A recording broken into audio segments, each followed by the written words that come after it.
My name is Caden Chanel, and I'm a power forward. Very powerful, by the way. Coach Joe Childers, I'm the head boys basketball coach. Dayton Dixon, and I'm a shooting guard. Coach, could you give us a rundown of what you've been doing to prepare like this summer and early this school year? Yeah, we had a really good summer actually. Summer's usually the month of June. You have about a 3-week period where you play competitive play dates at different schools, and we hosted a few of those. I think we ended up playing about 12 games this summer during that 3-week period. Got a lot out of guys, played some guys maybe that have had very little experience previous to that, and so it kind of helped give us an idea of guys that could potentially contribute this fall. And then we spent the rest of the summer, the end of June and the rest of July, really trying to get in the weight room and doing a lot of skill development and fundamentals. And then kind of continue that in August. We had a really good preseason in August, September, and the beginning part of October where we really utilized the weight room probably as well as we've used it in the previous 4 seasons that I've been here. We got a lot of our guys, and we have this year for the first time probably the most football guys on our basketball roster. So we were maybe a little bit more balanced as far as only having, say, 5 or 6 varsity guys and 5 or 6 JV guys in the gym. That allowed us actually to utilize our time to really do some development. But the guys really made a lot of progress. We felt like the weight room was something that we saw great strides being made. We have a almost completely new staff this year, and I guess I'm going to coin him the associate head coach, a guy named Torrance Beard, who's been a veteran 15-year head coach and has been a really good mentor friend to me for years and years and years. He's now on our staff and has been a great asset to this point, and will probably continue to be just the exact thing. And he's somebody who came in and really has done a good job of helping us motivate our guys and keep our guys really working hard this fall. So we've been through 2.5 weeks of practice already. We feel like, again, not having full rosters for either the varsity or the JV, that we have been able to do a good bit. However, we will get our entire roster back on Sunday after our football season wraps up tonight, and we will only have about 4 practices total, or with everybody total, before we go to Springville on November 9th, next Thursday. All right, Coach, these boys obviously stood out to you during summer workouts for you to bring them here. Why are they here representing your team? Sorry, I didn't hear the entire question. I know I talk really loud. You don't have to mic me, but maybe speak up a little. These boys obviously stood out to you because you brought them here today. Why are they here representing your team? What stood out? What qualities in them? Well, both Caden and Dayton are both returning starters, both seniors. I expect them to be real key leaders this year. They both have a great deal of playing experience for us. Dayton's first season was last year. He moved from just outside of Nashville and has fit in really well. Started, I'm assuming, all 28 games last year, I think. And Caden has been in our program. This will be his 4th year. Has been on the varsity, I think maybe the end of his freshman year on up, and has just continue to grow and develop, and is, again, like I said, a returning starter. Both of these guys are people who we're going to count on statistically, guys that we run a lot of offense through, guys that we hope to be leaders defensively, but not just from a, I guess, X's and O's and scheme standpoint are they going to be counted on, but there'll be guys who we lean on to be leaders. Sometimes we need to communicate things. It doesn't necessarily always need to come from a coach. Sometimes it needs to be said from a member of the team, from a person on the floor.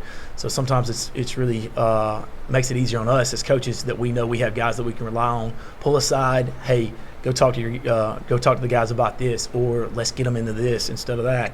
So these guys are both experienced and understand what we expect of them. They both are really hard workers and guys who we know that we can rely upon when game time comes. All right. But Caden, is there any pressure to be that type of leadership role, or what are you going to do to prepare that role? There's just a little bit of pressure. Just being one of the oldest guys on the team, with everybody, all the younger watching me, watching Dayton, the seniors, what they're doing. seeing like how they should act in practice, in class, and just stuff like that. All right, Caden, same for you. Could you repeat it? Yes, sir. Is there any pressure on you for fulfilling that leadership role, and what are you going to do? Yeah, I think there's a lot of pressure that comes with it because all the younger guys are always watching you and doing whatever you're doing. So if you're doing the wrong thing, they're going to start messing around doing the same thing as you. So you got to stay consistent, and yeah. How does this season feel differently for both of you now that it's your last year?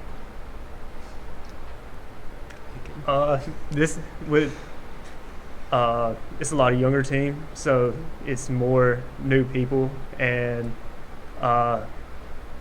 just learning how to work with them more instead of the group we had last year. Just putting a lot more work in to get ready.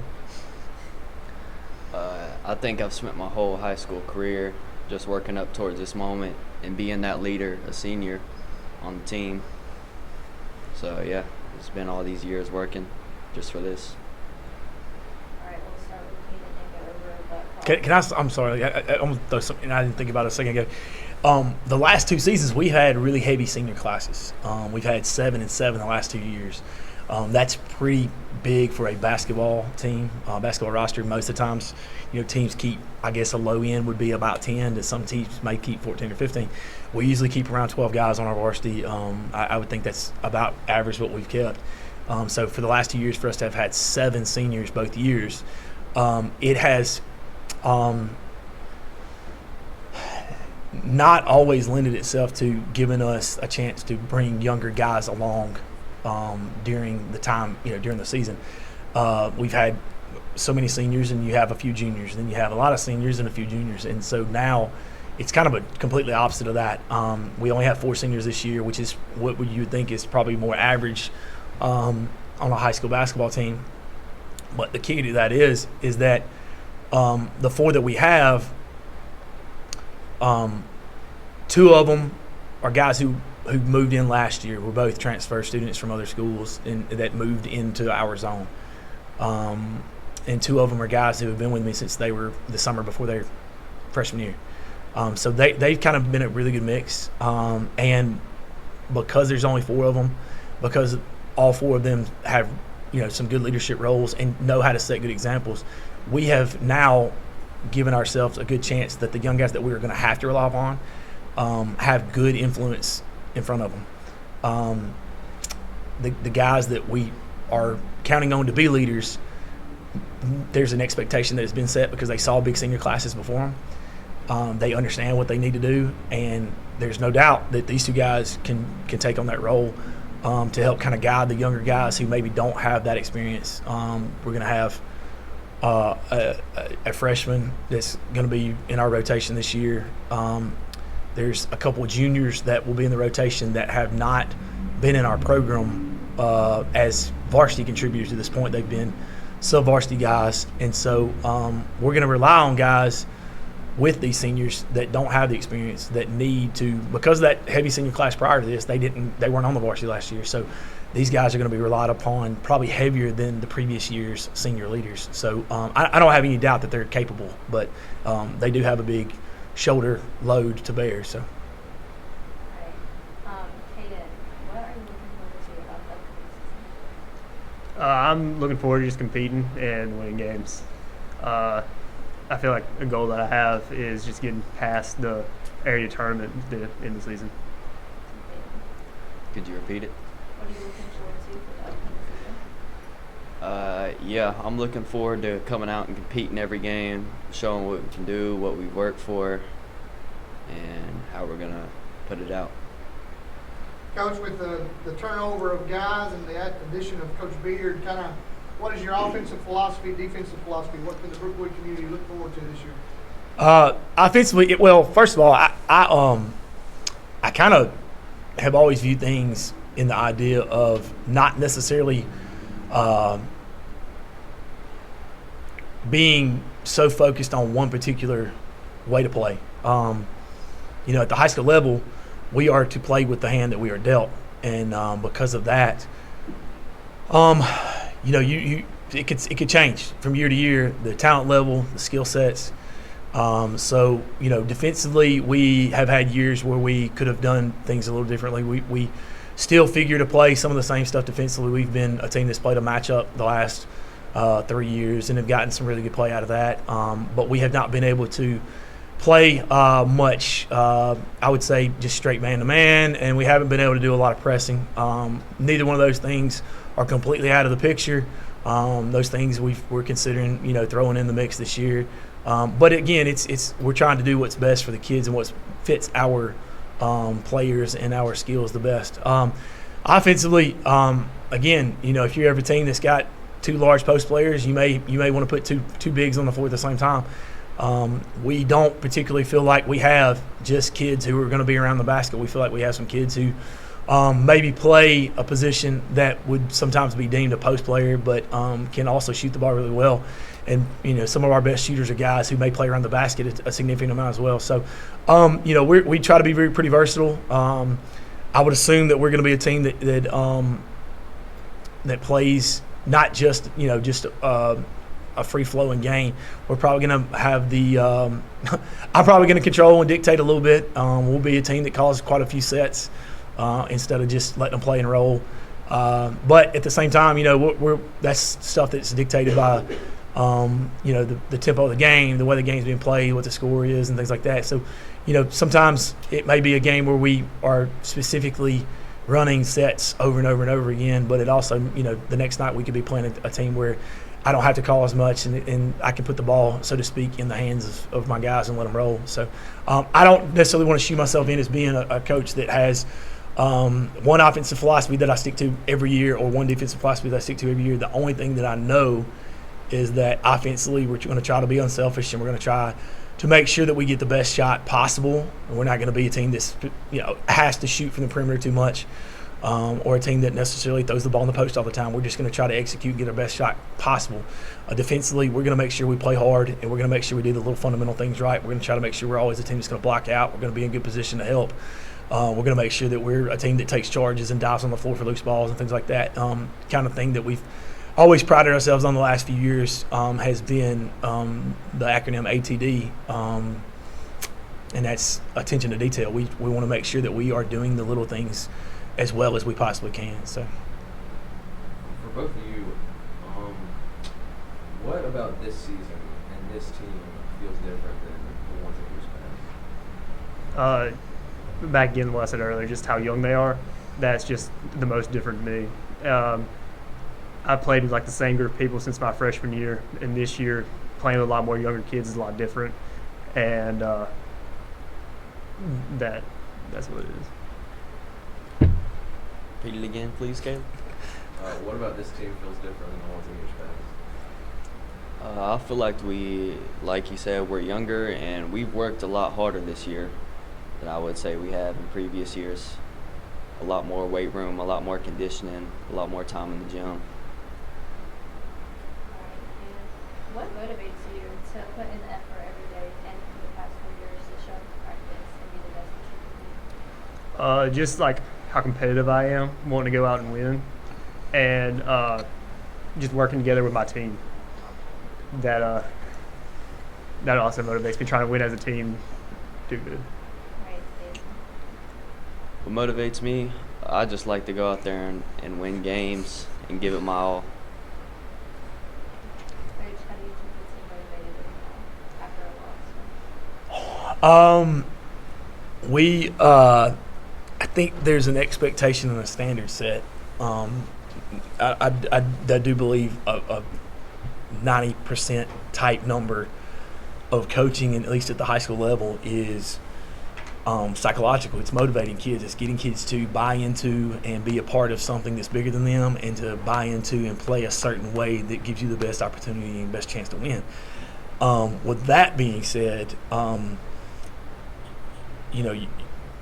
what motivates me is the light bulb type moments. I feel like high school basketball, high school sports in general, this is a teaching tool. This is a car that maybe gets kids to understand things, a vehicle, a facilitator of helping kids to understand what it means to work hard, what it means to be a part of something bigger than yourself, and a lot of times it can open the doors to other things, potentially, things like scholarship opportunities and maybe one day job opportunities because you were part of something, high school athletics. And, for me, the light bulb moments are when kids finally get it. We've had those heavy senior classes where we had guys get those moments when they were in the 10th and 11th grade.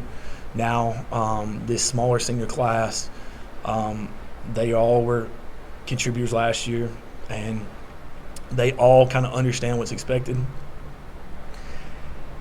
Seeing them develop, seeing them become better leaders is something that I really get excited about, and something that kind of maybe fuels me every day to see their development, but also to see those light bulb moments go off for the first time for those younger guys who we're now going to be expecting a lot from. Those when they finally get it, sometimes it takes a second and third reminding or a fourth or fifth rep of something, but when the light bulb goes off, you feel like, all right, they get it. And the getting it part, at least from a coach and a teacher's perspective, is when a student finally understands what you've been trying to get to them, it makes you feel like, all right, we're getting somewhere, we're accomplishing something. So specifically from the basketball perspective, it's when a kid finally understands what you're asking of them, or when the kid finally realizes what it means to be a leader, when a kid finally realizes what it means to be a part of something bigger than themselves. That's the stuff that motivates me to get up. And I really, honestly, this is something I've always kind of felt like. I'm a coach's son. I've been around it my entire life. I was fortunate enough to play some small school college ball a long time ago, and I don't know anything else. This is what I've always thought I was going to do. This is what I've always felt like the good Lord wanted me to do. And because of that, I can't imagine being something else. I can't imagine having a day job that was an 8 to 5 where I had to dress up wearing a suit and carrying a briefcase. It's just nothing that ever interested me at all. So, the joy, the excitement I get from what I get to do is 100% from seeing those light bulb moments. So, Ken, what process would you say you use to get in the right mindset for a big game? I just go through. I think about things we've done at practice, the film we've watched, people we've scouted. I go through that, make sure we got everything right, and then that final walkthrough, I really make sure I'm 100% on everything I have. Dayton, what do you do to get ready for a big game? Me personally, I listen to Ankle Bully before every game to get me right. And that just gets me focused and locked in for each game.